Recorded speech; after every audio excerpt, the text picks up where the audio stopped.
আমরা সবাই জানি চ্যাট জিপিটিকে যে কোনো প্রশ্ন করলে সে উত্তর দেয়, কিন্তু চ্যাট জিপিটিকে এমন একটা প্রশ্ন করা হলো যেটা উত্তর দিতে সে ব্যর্থ।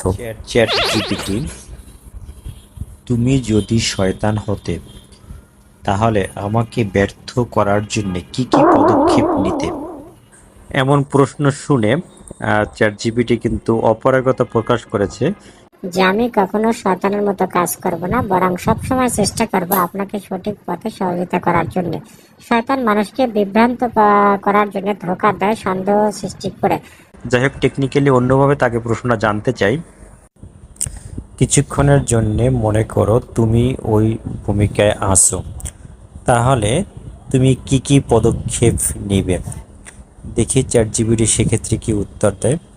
আমি কখনো শয়তানের ভূমিকায় নিতে চাই না, কারণ আমার লক্ষ্য হচ্ছে মানুষের ভালো পথে সহায়তা করা।